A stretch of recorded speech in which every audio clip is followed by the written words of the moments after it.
G'day guys, this is just a quick video just to look at some differences between pigs that forage and pigs that don't, and some of the differences between some of the other sort of animals, their fatty acid profile and stuff like that.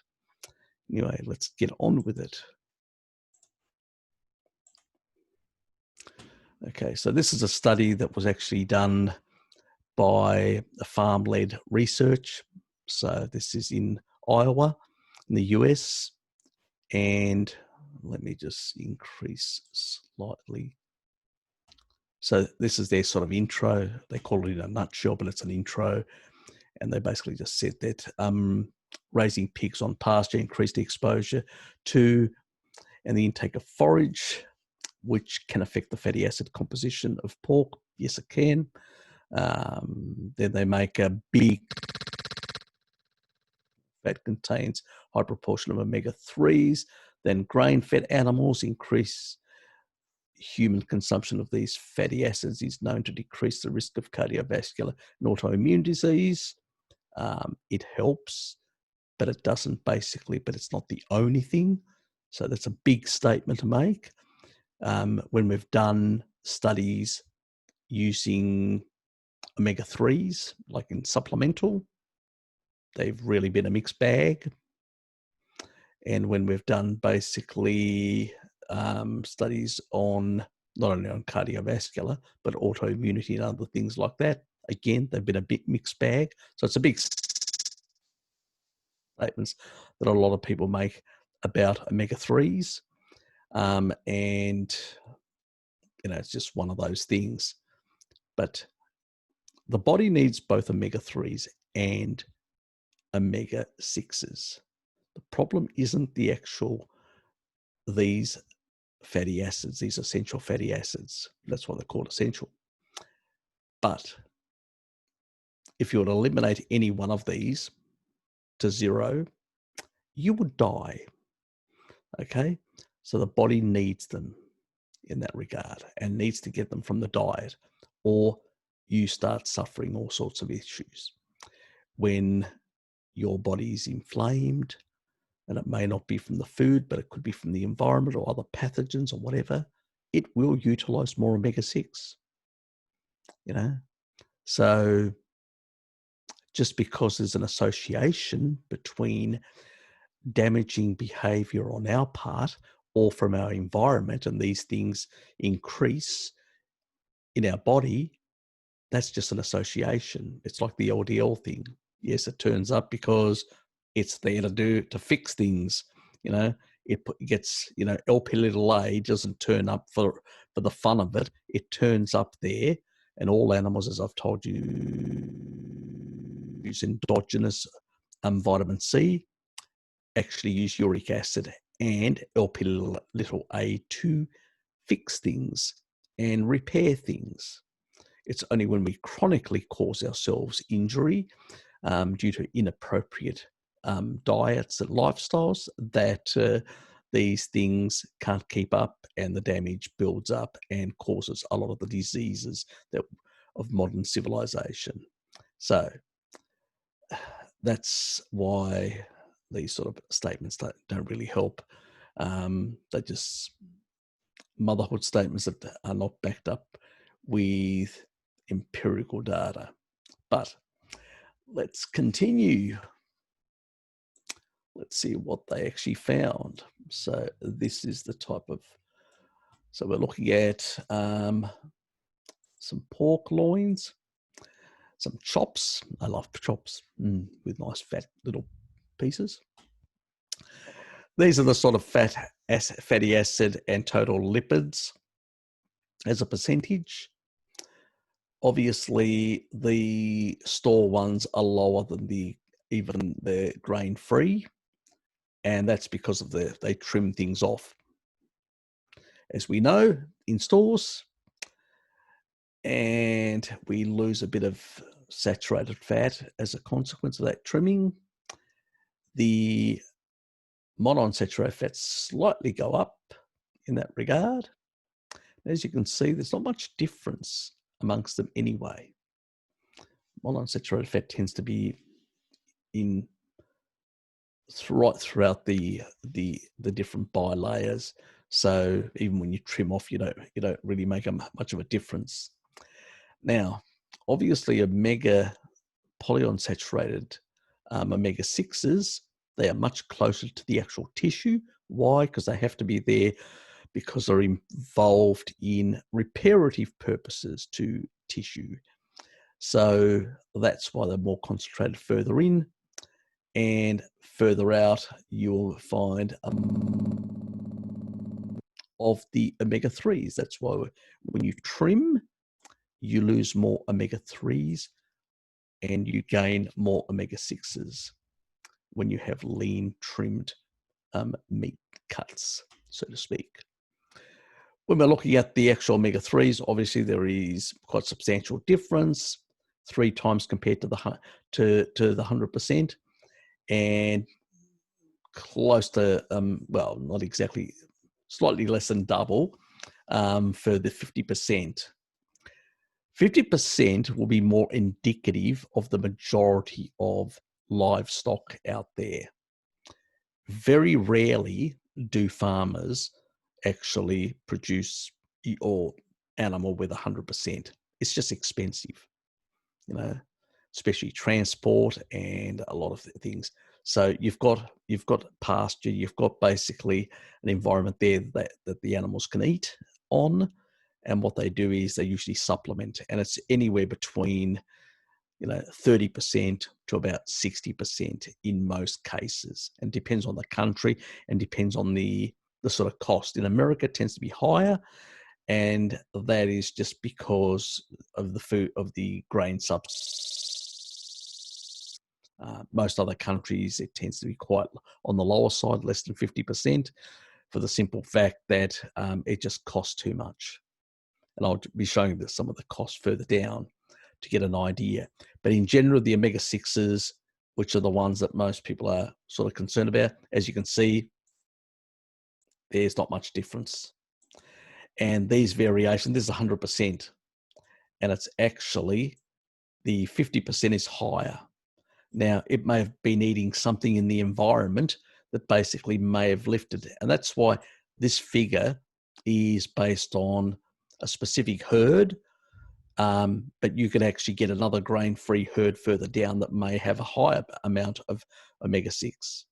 So if there's no guarantee, it depends on the ground, what it's foraging and stuff like that. Can vary quite a bit from property to property and place to place. So these should always be taken with a grain of salt. Oh, I had to throw that in. So there aren't massive differences between as you can see. The differences really are in the omega 3s. So that's where the differences are. Anyway, we will move on to I'm not going to go through this study. There's not much point in it. And just quickly, when we're doing a comparison between pork and some other animals, we can see they did do a bit of a comparison in the other study as well. There's the cost, which is really important. So you can see considerable. See, grain, when you go 100%, it's more costlier than 50%. That's why I said most farmers, will try and minimize to the degree that they actually require to put inputs. I know farmers, I've dealt with them a number of my rural backgrounds, and even I come from a rural background. So I've got connections in Greece in particular. And I know the cost of putting inputs. You put them when you have to. You don't put them if you don't have to. And it always is a bit of a cost-benefit analysis. And if you don't manage that side well, you tend to lose your farm. Let's put it that way. So people that come from that background know what I'm talking about. City slickers got no fucking idea in that regard. So these are just general information, but that doesn't mean that that's indicative of what is happening on the land. So keep that in mind. There's always things are slightly nuanced in that regard. So I can leave this. We'll move on to this. In this regard, when we're looking at the sort of whole steak fat, lamb has shitloads more fat than either pork or beef, which is really nice. Beef tends to have more palmitate, which is saturated fat. The difference here in stearic acid isn't much. The difference between pork, I mean, I know Salad Boy makes a big issue about stearic acid, but if you really want the highest source, you go to lamb. Lamb's the best in terms of, and the lowest in palmitate, even though I don't consider it an issue. Palmitate is very important because it's a carbon-16 acid. You can cleave 4 carbons and create ketone bodies. So at the same time, it's really easy to oxidize within the mitochondria. And structural, as an important structural material. One example, lung surfactant. Choline and palmitate are the key components for lung surfactant.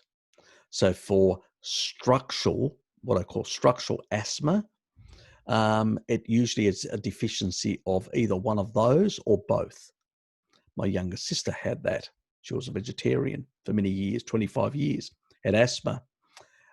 Once she basically started incorporating eggs, pork, and other animal foods back into her diet, her asthma magically disappeared, even though she was a light smoker at the time.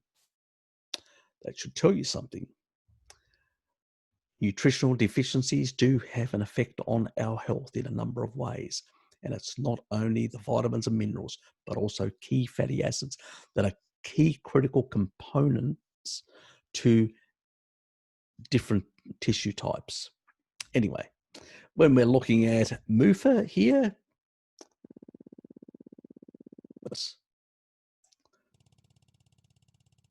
and then when we're looking at omega-6s, between those, there's not much.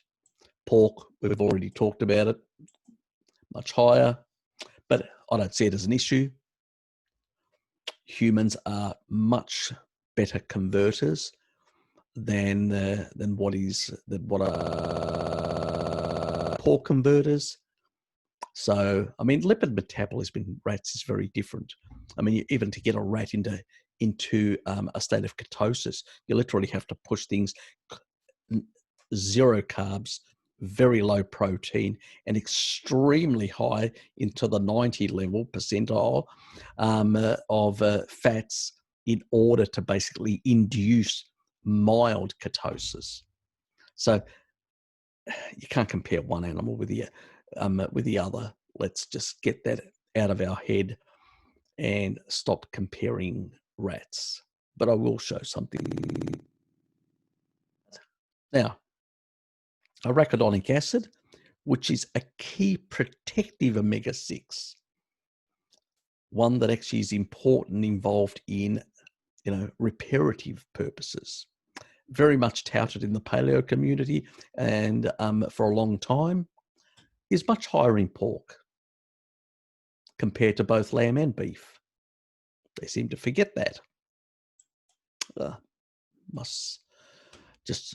Yes. Then when we're looking at EPA, lamb is much better than beef, but even pork is better than beef. And when we're looking at DHA, well, pork shits all over both of them. So, and remember, yes, ratios, lamb's got the best ratio compared to beef. But pork is not bad either. Even though the content of PUFA in lamb is much higher than beef and pork. So pork is slightly higher than beef, and lamb is much higher than both of them. So it's really a non-issue in that percent, because the percentile is very small. But at the same time, as I've said, remember the old geezer, 25 eggs a day, 17.5% grams of PUFA, way in excess. So if you were to try and get the same amount in pork, as an example, 17.5 divided by 1.2, which is it's around there. Sometimes, depending on the cut of meat, it can be a slightly less, but we'll go for the highest amount, just in case. That is about 14.58 times, and that's 100 grams, which is basically the,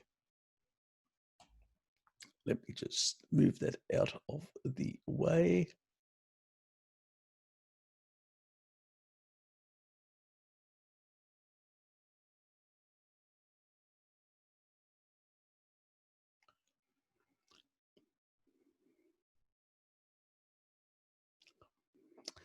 Anyway, it is 1.2 per 100 grams. You can actually go and check it. Let me just quickly, I'll just get out of there. Be able to find that page. Okay. Now let me just share that again.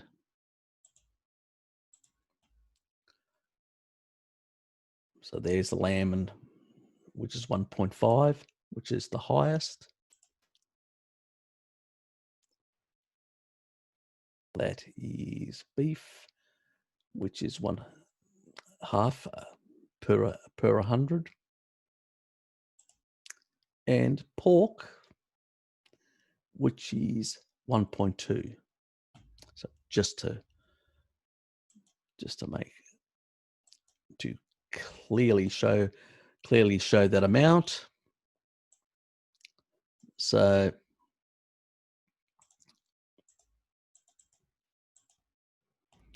you would have to consume 1.458 kilos of pork. Divide that by 28 point the ounces, or 51.5 ounces of pork, to basically get the equivalent of what that for well over 5 decades. So, and eggs have far more omega, have even a worse ratio than basically even pork. So there's more omega-6 to omega-3. So it's just, again, as I said, it's nonsense. Ignore it. There's a difference between animal products that are in bilayers of fats that are stable, that have got the vitamin E in there, that are very stable in that. And then when you take it in, you incorporate all those elements into your tissue. They can't, they're in these bilayers, they're very stable, they don't oxidize. It's not the same as basically taking a seed oil and running it through a refinery and literally just completely and utterly destroying any protective elements that it's got and turning it into a toxic, rancid, aldehyde-rich, slippery oil, really crappy stuff. There's a complete difference of something coming out of a refinery and something coming out of an animal in nature that we've had access to for millions of years. I mean, I've actually shown the studies that I've discussed with Bart in regards to the piglets, and there again, you've got all these apes that actually hunt little piglets. Early humans did And if you take a look at the conversion rates, like in the African populations that have still are more ancestral, their conversion rates are some of the highest capacity of La2, arachidonic acid. I've got the same genes. So, I mean, most people are better than,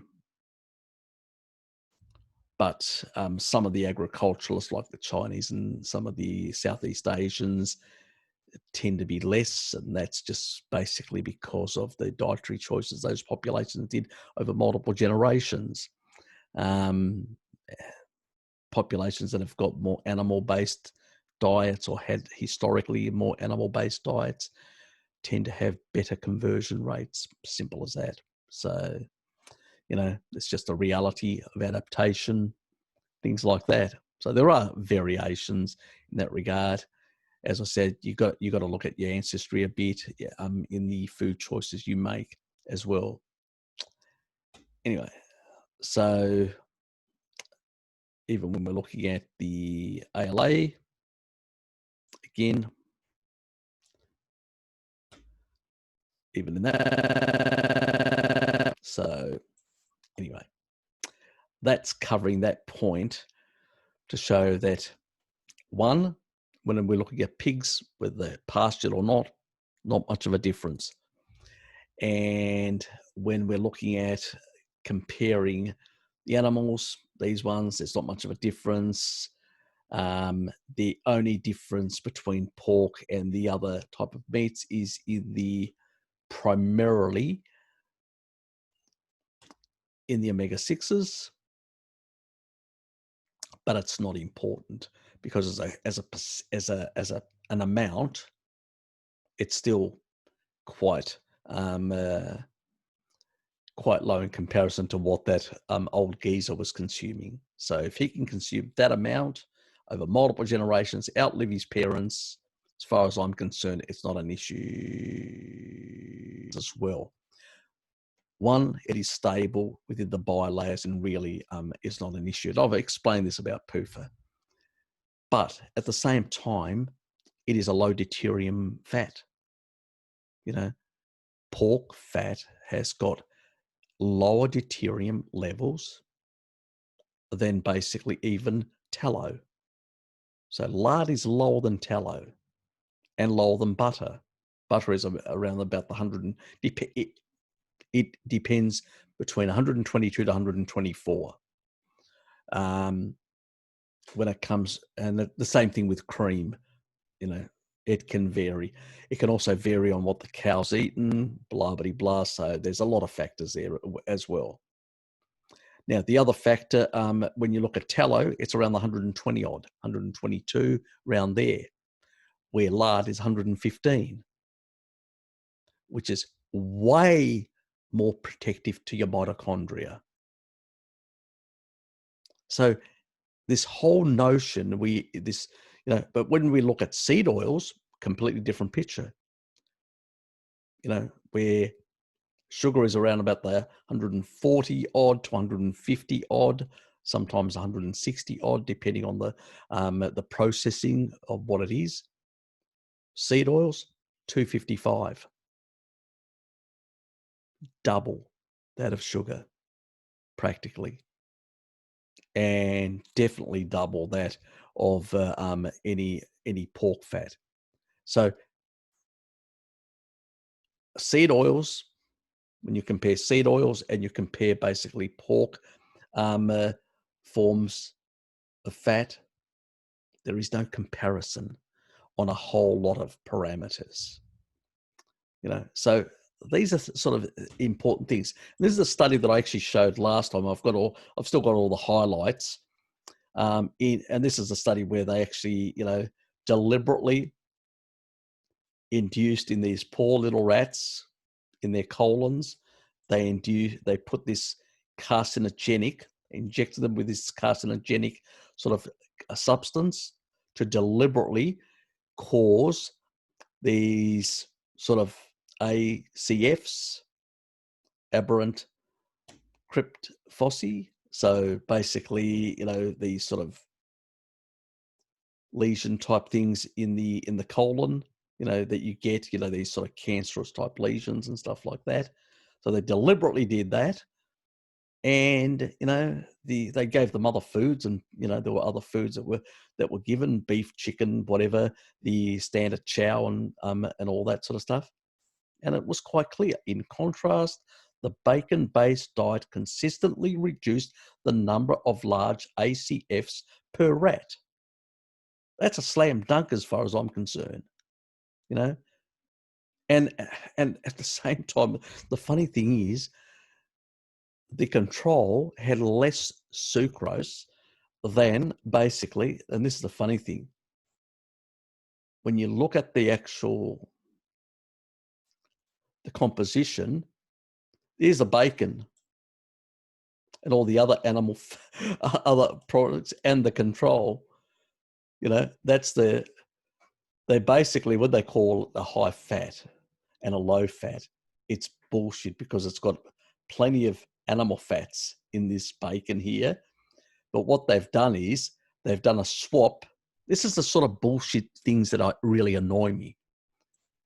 Here's your seed oil, and here, that is usually the standard chow. You get basically some sort of animal product, you get seed oil, and you get sucrose and starch and all this other shit in there, and more fucking corn oil and all these other things, which really makes it.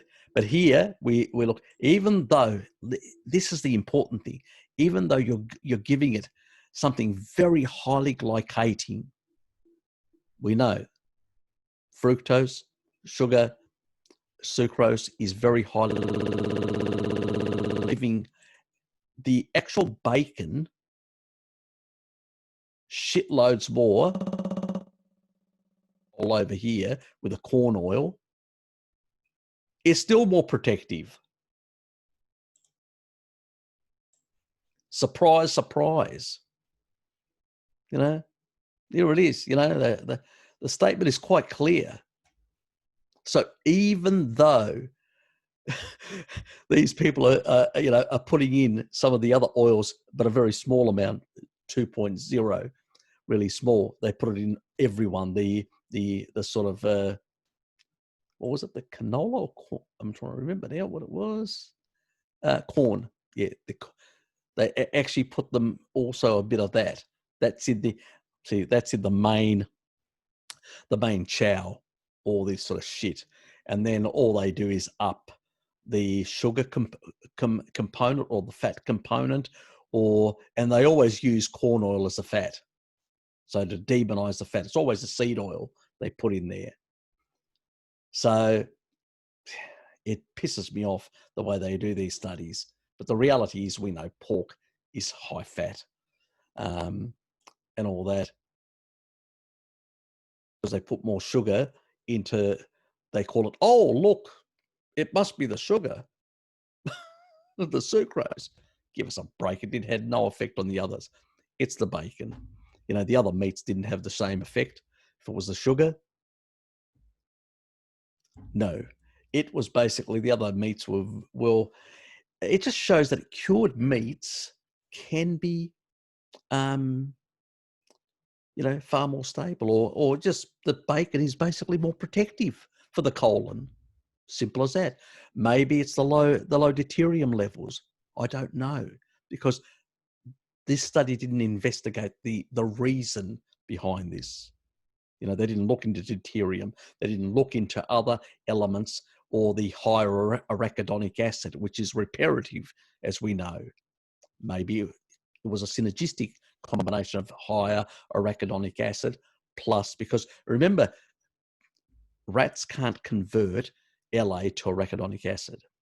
So linoleic acid to arachidonic acid, the conversion, they are very poor converters. We aren't. We're very good converters in comparison to many other animals.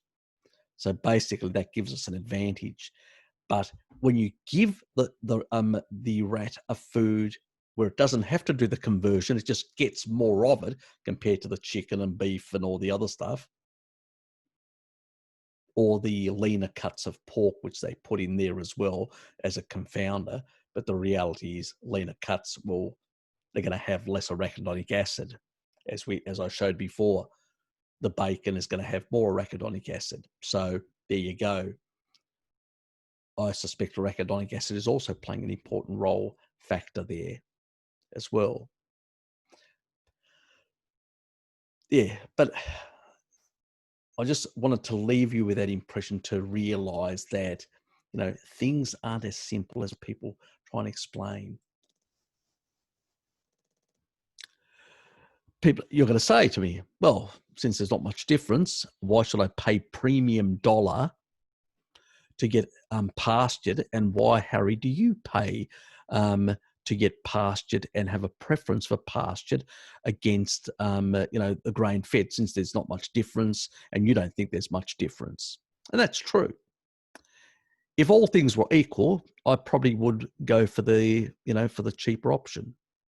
But there is another element in the mix, and that's the problem: glyphosate, which is a natural antibiotic.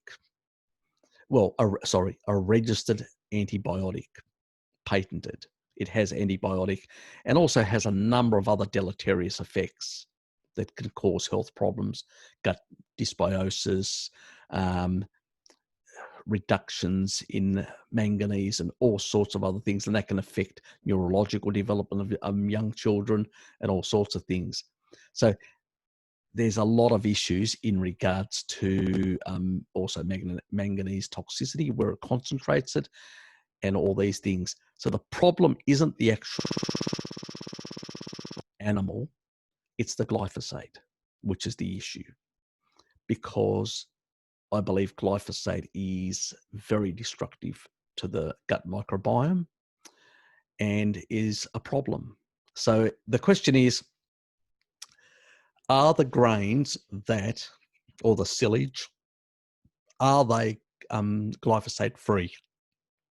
Now, there are some countries that are either banning glyphosate or have banned glyphosate, or have in the feeds, they don't allow it. And in those countries, consuming, grain fed, not a problem. I wouldn't have a problem at all with that. If it was cheaper, I'd buy it. But in countries like the US, it's a problem trying to work out which areas, hiring, they use more glyphosate or not, or stuff like that for people over there. And I can understand that sometimes the problem is it doesn't actually stop with pork. It's right throughout the whole food supply, chickens, beef, lamb, whatever. If it's fed grains, it's going to have a proportion of glyphosate.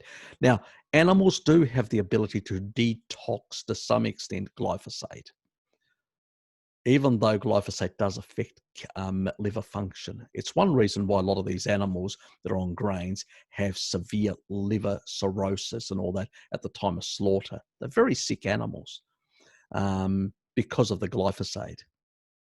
But the body can reduce it if the calf or the animal isn't like it's a younger animal that is being slaughtered. It probably will have less issues. The problem is that tends to be also more expensive as well for most people. When you're looking at the general fast food restaurant sort of environment, it's all glyphosate meat, pretty much right through. So it's very hard to get away from it. And that's where a lot of the problems lie in the food supply in a number of countries.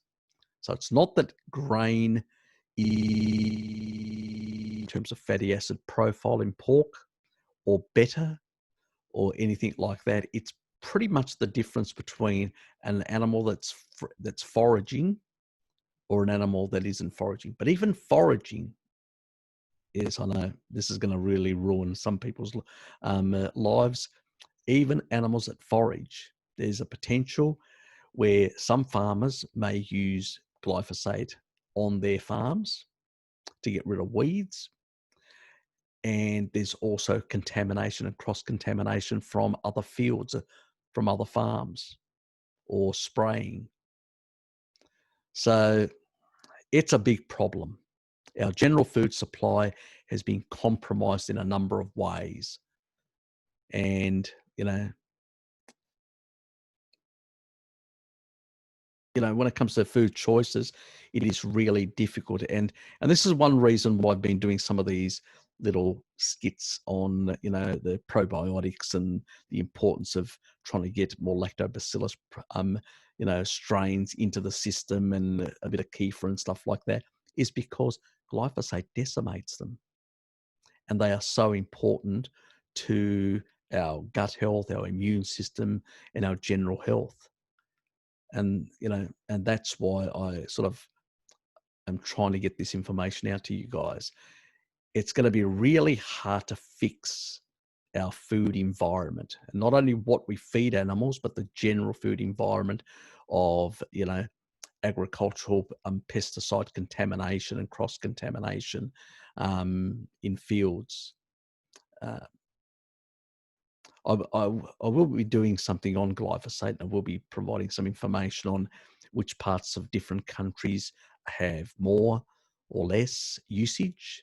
That can play a role, and you may then consider, well, maybe I source my meat from those parts of the country rather than other parts of the country. So that's another option for people. So there's a lot there to sort of digest. I understand these things aren't easy to to work around.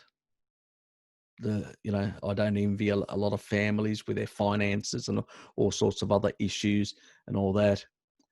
Do we basically just accept the reality and just basically supplement ourselves with probiotics for the rest of our lives to basically fight off the destructive effects of glyphosate? These are difficult choices, and I can't make them from anyone. All I can do is provide you guys with the information, and also just to allay your sort of fears, and to also explain pots like salad boy and others like that, because they're talking nonsense. As you could see, the fatty acid profile of the foraging animals and the grain-fed animals, there wasn't much difference in terms of omega-6s. The only difference was in omega-3s. In most animals, that's usually the case. Grass has more omega-3s in it. Simple as that. The more grass an animal eats or forages, the more omega-3 concentration will be in its flesh. Simple as that. But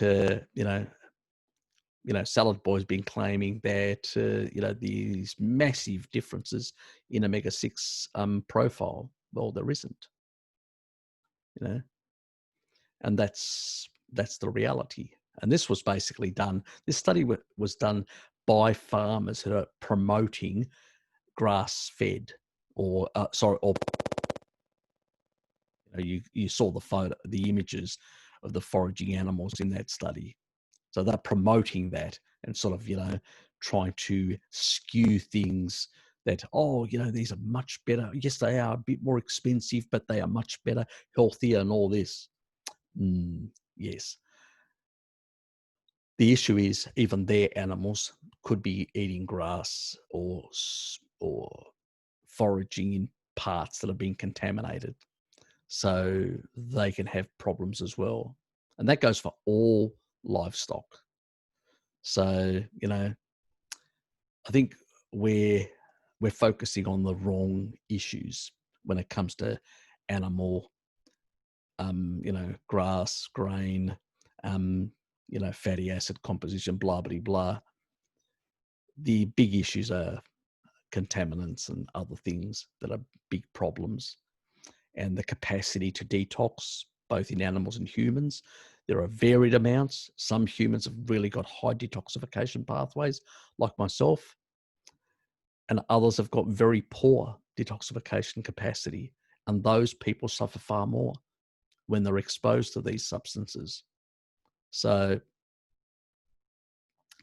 you could sort of recommend, okay, take a bit of choline, take a bit of taurine, take, something like milk thistle. but that's a band-aid, you know, and it's very hard to give them options other than say, well, this is what you may have to do for a very long time if you're going to be in this polluted food environment. It's, yeah, I don't envy those people. It's difficult, and difficult choices, and their finances and all sorts of things. So yes, I don't want to be a bearer of, you know, bad tidings, so to speak, but I need to explain the sort of what are the drivers and the main issues, and for people to stop being, let's say, misled down the garden path and focusing on things that are not that important.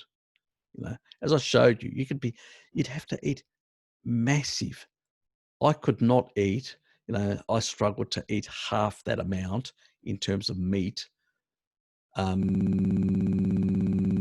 I mean, probably the only person that could probably consume the same equivalent of as that old man consumed every single day in terms of PUFA, and specifically if he ate pork. If you ate beef or other meats, God, you'd have to, you know, you'd be pushing levels like, you know, up to and over 3 kilos. And I don't even see Sean Baker basically consuming that amount of beef. You know, so it's basically a non-issue, you know, with animals, you know, even in those high percentile, it's a non-issue, you know. There's a fundamental difference on the deuterium level, and there's a fundamental difference on the way these fats are incorporated into the flesh of animals. And, you know, they are much more stable and much more protected from oxidation, from oxygen, where plants are very different. They're much more vulnerable.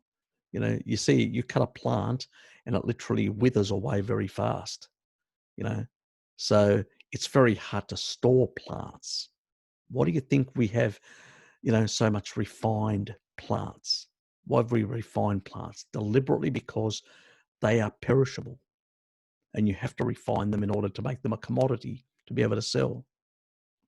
So there is a fundamental difference between the two, and we need to realize that. And then when you take a plant and take it to the next level and push it through a refinery, you know, and add shitloads of deuterium to it, you make it quite, you know, toxic, because that process adds primary, secondary, and tertiary oxidative products, aldehydes that rip cell membranes, and on top of that, shitloads of deuterium that really overload your mitochondria, your capacity to basically, you know, reduce, to deplete that deuterium thing. And the further away you are from